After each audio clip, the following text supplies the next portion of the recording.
Hello, and welcome to Networking Unleashed, Building Profitable Connections.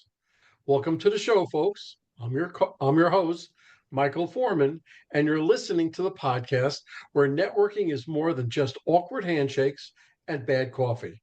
It's an art and a talent. But here's the twist. It's an art and talent you can actually learn. Yep. Even if you're the person hiding in the corner at every event pretending to check your emails. Networking isn't just a nice skill to have, it's a game changer. And when you get good at it, you'll wonder why you didn't start sooner. More connections, more opportunities, more profits. It's like unlocking a cheat code for life. So whether you're the life of the party or the just let me just stay at home and text type, we've got something for you. Stick around and let's turn those awkward small talk moments into big wins. Now, my guest today is a little different than usual because he came to the US only 12 years ago. That's a short time. He came as a student, but he was living on $1,000 per month. Today's day and age, $1,000 a month, it's really not a whole lot. But he did that for almost 5 years and during his college days. And he worked three jobs doing this, of course. But listen, let me introduce him, let him tell you his story, and we'll go on from there. Yash, welcome to the show. Thanks, Michael. Thanks for having me on the show. I appreciate it. So yeah, it's pretty. I did not think of it too much when I came to the States. So I just came here as a student. Went to University of Massachusetts Lowell on a business degree. Came here to get a business degree, and I wasn't sure what to expect, to be honest with you. I come from a warm country, India, where it's like super warm, 80-degree weather, and you come to a place where it's like really cold and gets dark at 5 o'clock. It was an interesting Yeah. place to come. But as soon as I landed, like you have different expectations to what you see on the TV or what you've been shown, like what people see there about United States or just the country itself. You just have to work. It's more like you have to put a lot of work, a lot of challenges come, especially when you're new to this country. I remember the first time I had to go to the social security office and get like my social security number. And I was like so nervous. I was like, what, what is this number? How do I get this number? Without this number, I don't really get a job. So it was an interesting time when I did come here. So when I came here, usually you they don't give you a job. So what I did at that time, I would just go in different offices on campus and basically ask them if they had an opening and if they would let me do a trial run for a week or two. And if they liked the work, they'd be open to hiring, something like that. That's basically what my pitch was. And I would just go in different offices, and fortunately, I got hired at the career center as a front desk person, right? Interesting move, right? Interesting, So but okay, good. from there, I got hired there. I worked there for like almost 4 or 5 years.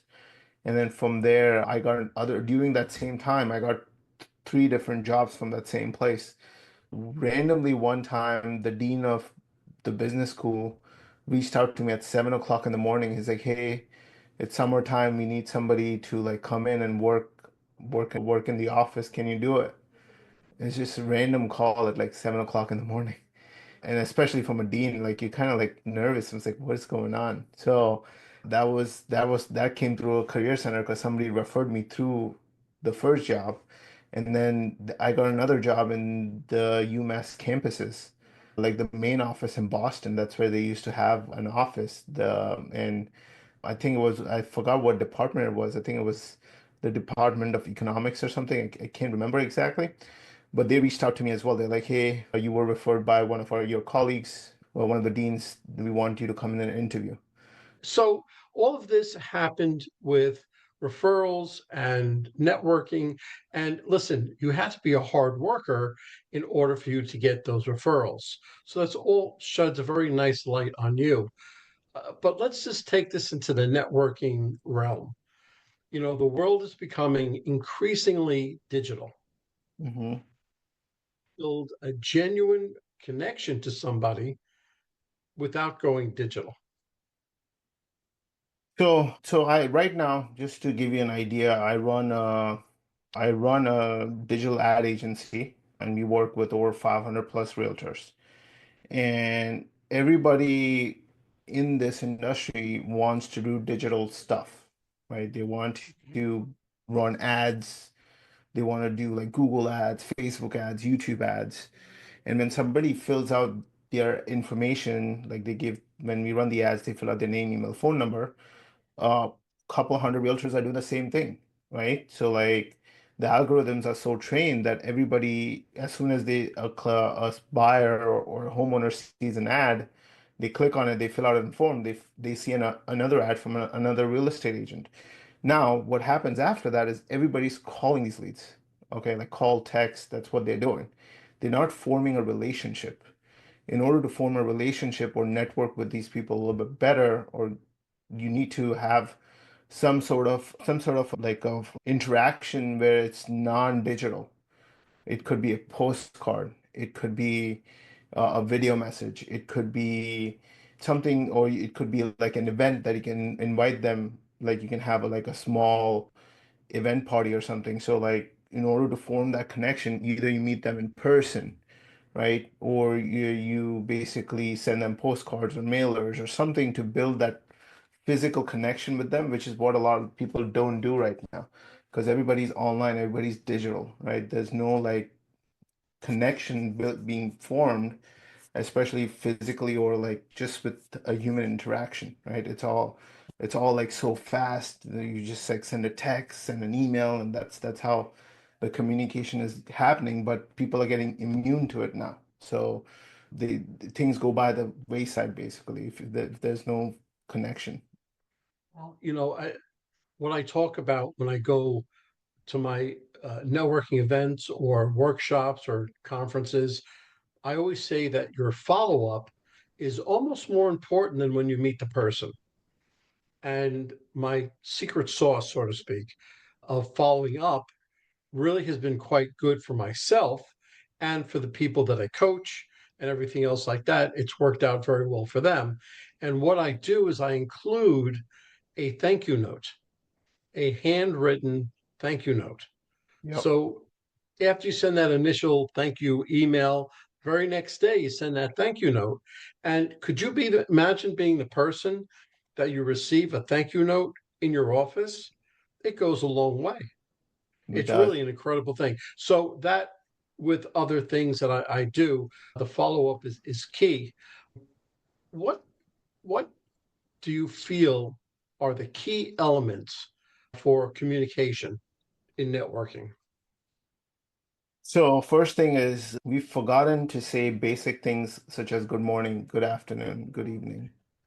Okay, like that's like when you reach out to somebody, especially if it's like you're not reaching out on a mass scale, it's just like a one-on-one personalized basis. So if I'm reaching out to you, Michael, and I met you yesterday and we are maybe thinking about doing business or just want to be connect with each other, just say, hey, good morning, Michael. Hope you're doing well. Nice to connect with you yesterday. Looking forward to meeting you again, or whatever the pitch is, right?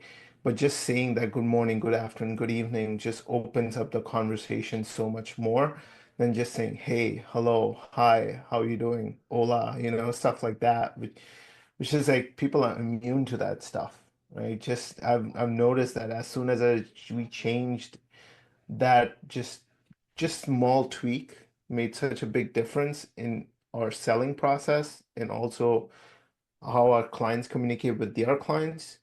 It just like it opens people up. People think you're more genuine compared to just coming off just as another person who wants to do business.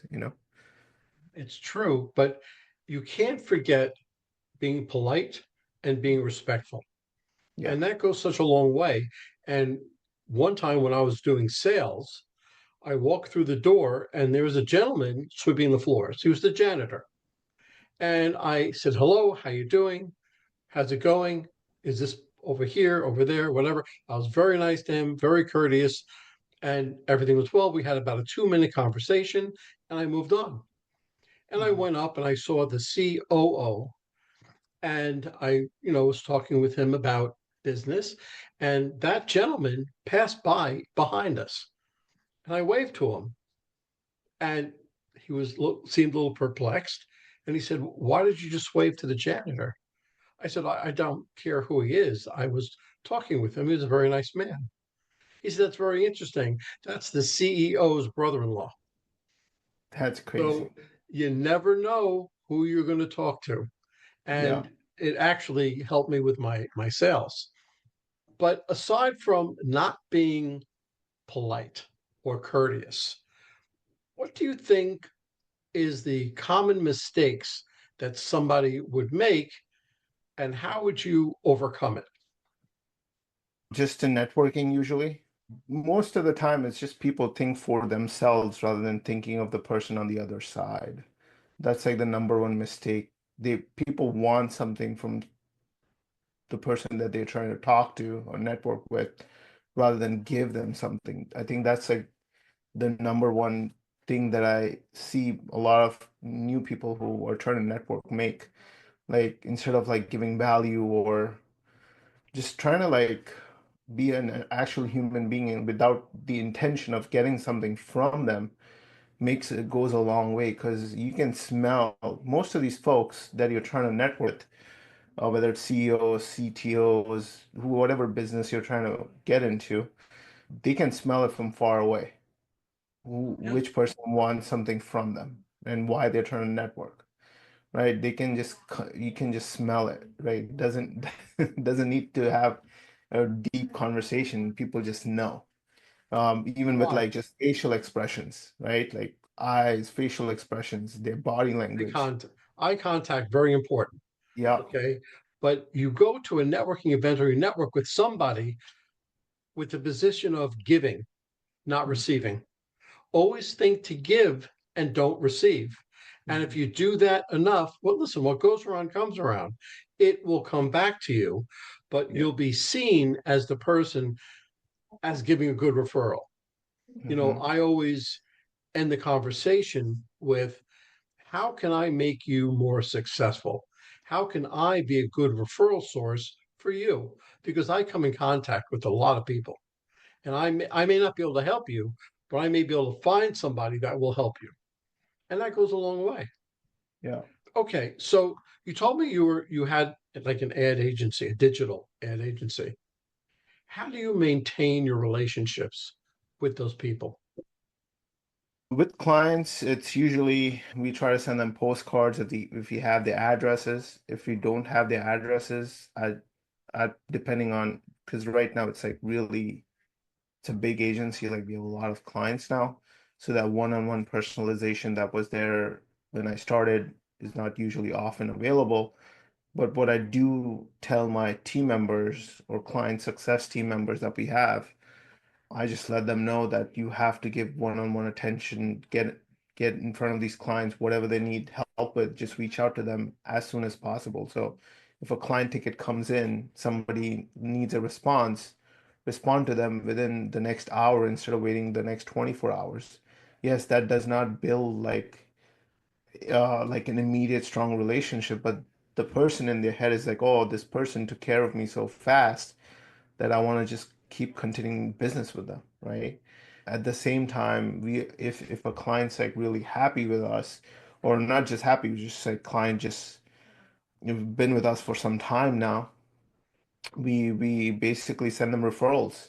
So if we have other agents in different states and they have clients that are moving to the agent that we are in communication with or talking to, we would send them referrals from one. We'd just connect two clients and they would send each other referrals.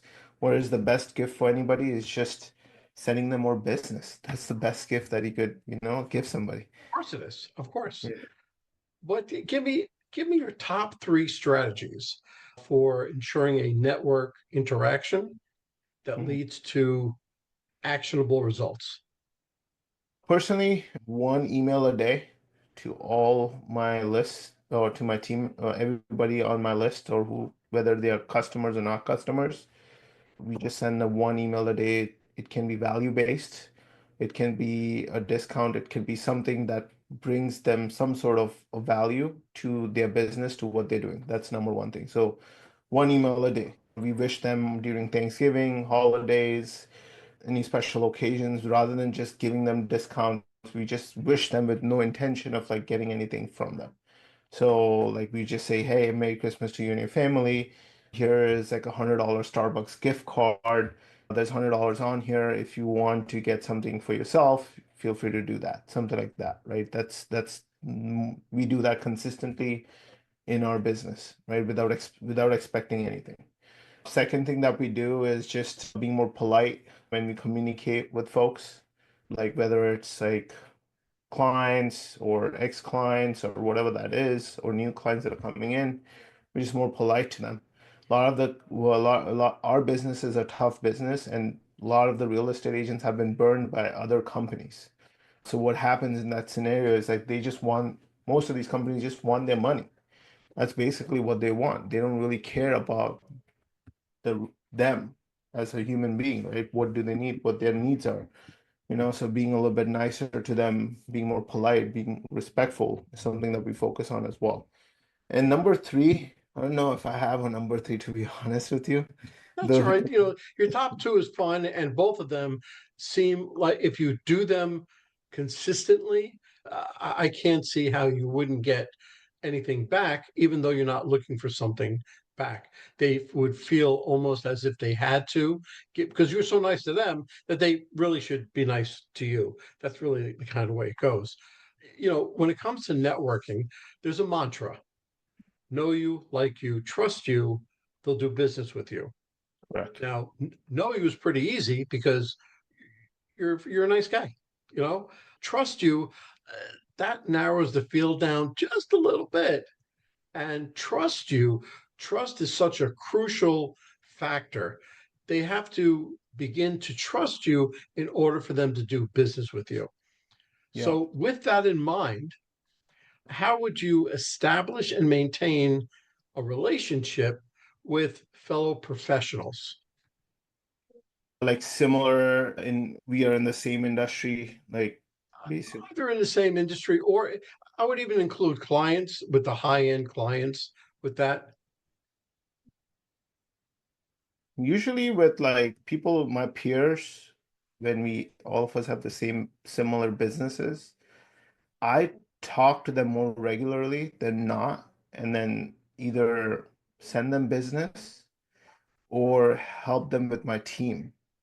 What that means is I either or with my team or my time, right? So send them business. So if there are clients that we have too many clients, we can't really take them, or there are certain things that we can do that this person can do better.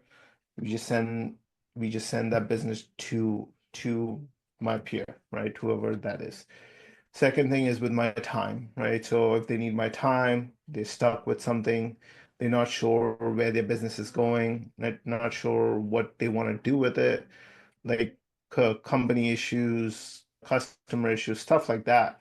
And if they just have a question, I just give them my time, answer it for them. And Your team time is wise, golden. yeah, time is golden Time is for worth. sure. Time is golden for sure. And then team, right? If there are certain things that my team member can do and help them better with, I just connect them with my team members and they just help them, right? So those are the three main things that I usually focus on without any expectation of anything, whether we get referrals or not, just as a human being, just being as long as they're nice with me and my team members, I'm good with it, right? Without any expectations of like anything from them. Okay. What are some challenges that you face, and how did you overcome it?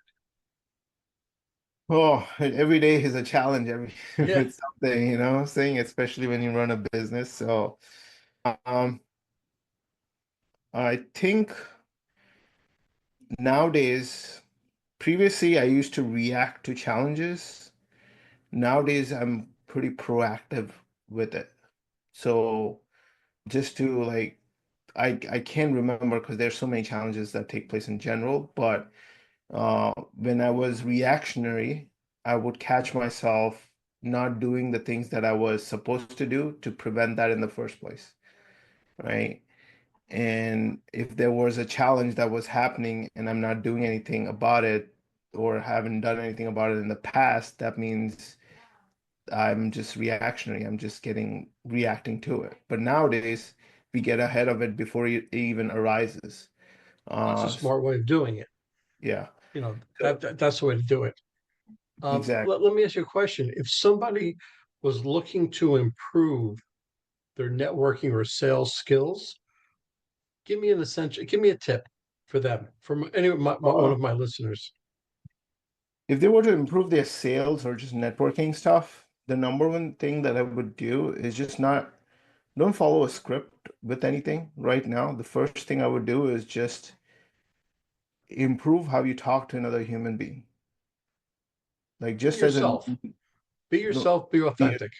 being yourself, be authentic, yes, but also like don't like I've noticed this, especially when we've hired a lot of salespeople over the years.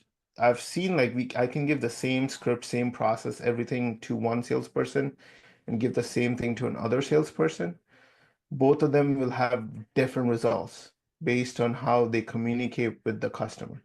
And the number one thing is that the one that succeeds is usually pretty calm, talks to another person as a human being, uh, doesn't expect the sale all the time, right? And does not have these high pitches, low pitches, a lot of tonality differences, just like a smooth, calming tone to them rather than just like a hypey tone or salesy tone. As soon as somebody comes in, they get like super excited, they change their tone constantly.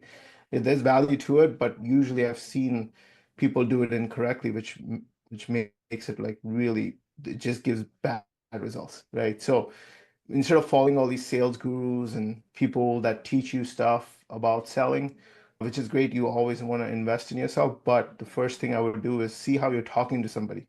If are you talking to them as a human being? Are you shouting at them? Are they like, what are you actually doing? How is your tone, right? When you talk to them. That would be the number one thing that I would look at before you do anything else. And when you do talk to them, whether it's a Zoom call, phone call, you want to have like that smiling tone to it, right? So you don't want to be super serious when they jump on a call and make them feel uncomfortable, right? A lot of people, what they do, especially newer salespeople, is that, oh, I gotta get the sale, start interrogating like people. Well, you don't want to do that. You want to make them feel comfortable talking to you, opening to you, right? And that only comes if you're nice to them, you smile at them, you greet them pretty well, you know? So Absolutely. those, those are some basic Absolutely. things. Well, let me ask you a question then. Just from everything we talked about, what's your favorite marketing tactic? Oh, marketing tactic. I don't Your really have favorite a one? tactic. It's You know, just there has to be one thing that you enjoy really doing. personally, I just enjoy sending one email a day to my list and marketing side, right? On the sales side, when I talk to folks, my number one thing is just being polite to them when they do jump on a call with me. Those are the two main things that I like personally compared to anything else. Tactic without like going too much into like, okay, what's the sales script, stuff like that. Yeah. There's not much I to it. just wanted to know that favorite tactic. Okay, let's just bring this thing full circle Yeah. and give me one takeaway for my listeners that they can use tomorrow. One thing I would give to your listeners is if you're going to talk about business networking tomorrow with somebody or even today, just start your conversation with a good morning, good afternoon, good evening. Okay. Just start That there. that sounds That's fair. yeah. That sounds fair. Instead of saying, hey, Yes, hello, how are you doing? Just start there. if somebody wanted to get hold of you, either for your services or just to ask you about coaching them or anything, how would they get hold of you? They can go on my Instagram. There should be a link in the bio or something. I don't know if you can put it in there. or they can just reach out to me on Facebook. Just type in Yash Sampat and my name and my picture will come up. Okay, that sounds great. Yeah. Gosh, I can't tell you how much I've enjoyed this talk. You talked all about networking and marketing and being a real person, being authentic, being present, all the right things. You said all the right things. So I want to thank you for coming on the show, and hopefully you'll get tons of business from it. Yeah. Thank you. Thanks for having me, Michael. You're welcome. Wait, we are sponsored by author Rodney Davis. Struggling to reach success? Maybe it's time to quit. In Quit Your Way to Success by Rodney Davis reveals the 27 steps to breaking bad habits that hold you back. This powerful book helps you to rewire your mindset, take control of your actions, and turn setbacks into stepping stones. With real life examples, motivational quotes, and actionable lessons, especially for sales professionals. You'll gain the tools to quit while stopping you and start winning. Transform your future today. Get Quit on Your Way to Success by Rodney Davis, available now on Amazon. Well, that's a wrap, folks. A huge thank you to our special guest for sharing such incredible insights today. And of course, a big shout out to you, our amazing listeners, for tuning in and spending your time with us. Remember, networking isn't about being perfect, it's about being present. So take what you've learned today, get out there, and make some meaningful connections. If you enjoyed this episode, don't forget to subscribe, leave us a review, and share it with someone who could use a little networking inspiration. Let's keep the conversation going. You can find me on Apple, Spotify, YouTube, or my website, michaelaforman.com. Remember, until next time, keep practicing, keep connecting, and keep building those relationships. This is Michael A. Forman signing off. Take care and happy networking.